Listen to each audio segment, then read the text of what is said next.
अगर आपने railway group D का एग्ज़ाम क्वालिफाई किया है और आप उसके डॉक्यूमेंट वेरिफिकेशन में कौन कौन सा डॉक्यूमेंट चाहिए इसके बारे में जानना चाहते हैं तो आप बहुत ही सही वीडियो की तलाश को पूरा कर चुके हैं। आज की इस वीडियो में हम बात करेंगे कि डॉक्यूमेंट वेरिफिकेशन के टाइम पर रेलवे ग्रुप डी में आपसे कौन कौन से डॉक्यूमेंट्स मांगे जाने हैं और सारे डॉक्यूमेंट्स ओरिजिनल होने चाहिए। सबसे पहले उन्हें आपका मैट्रिकुलेशन मतलब हाई स्कूल का सर्टिफिकेट और मार्कशीट चाहिए। देखिए, बिहार में दो चीज़ें होती हैं, एक मार्कशीट और सर्टिफिकेट, जबकि यूपी स्टेट में केवल मार्कशीट होती है। तो हाई स्कूल का उनको चाहिए। दूसरे पर इन्होंने बोला है कि अगर आपने एनसीबीटी किया है, मतलब अगर आपने आईटीआई कर रखा है तो आप एनसीबीटी या एससीबीटी का मार्कशीट उनको दीजिए। तीसरे नंबर पे ये कह रहे हैं कि आपके पास अगर आप एससी हैं तो एससी एसटी का आपको सर्टिफिकेट देना पड़ेगा। चौथे नंबर पे ये कह रहे हैं कि अगर आप OBC NCL OBC non creamy layer हैं तो आपको ओबीसी का कास्ट सर्टिफिकेट सेंट्रल वाला जो इंग्लिश वर्जन होता है उसे बनवा के दीजिए, या एनेक्सियर 2 पर जो इन्होंने प्रोफार्मा दिया है उस पर तहसीलदार का दस्तखत मोहर करवा के लाइए। दोनों में से कोई एक ऑप्शन।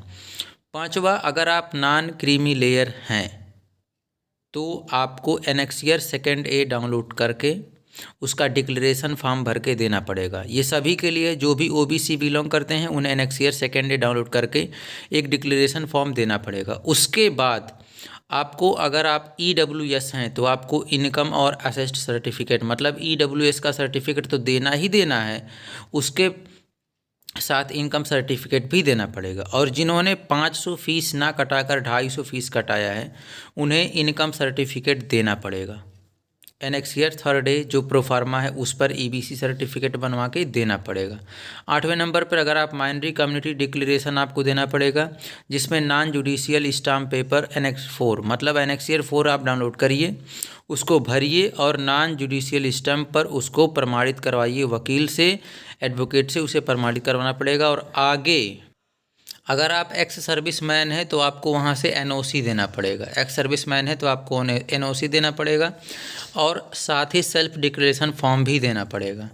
अगर आप जम्मू कश्मीर के निवासी हैं तो वहाँ का डोमिसाइल सर्टिफिकेट देना पड़ेगा। अगर वहाँ के निवासी नहीं हैं आप तो डोमिसाइल सर्टिफिकेट देना ही नहीं है।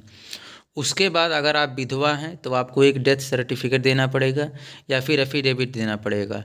इतना कुछ है। तो मैं नॉर्मली बात कर लेता हूँ। हाई स्कूल इंटर की मार्कशीट या आईटीआई ट्रेड एनसीबीटी की मार्कशीट, ओबीसी हैं तो ओबीसी का कास्ट सर्टिफिकेट, और 500 की जगह 250 फीस कटाए हैं तो ईबीसी सर्टिफिकेट।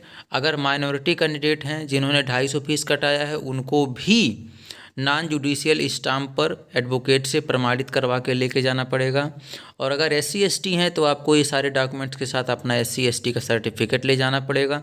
और अगर आप ईडब्ल्यूएस हैं तो आपको ईडब्ल्यूएस सर्टिफिकेट ले जाना पड़ेगा। अगर आप के पास अभी इसके रिलेटेड कोई क्वेश्चन है तो आप मुझे कमेंट सेक्शन में ज़रूर बताएं। जय हिंद, जय भारत।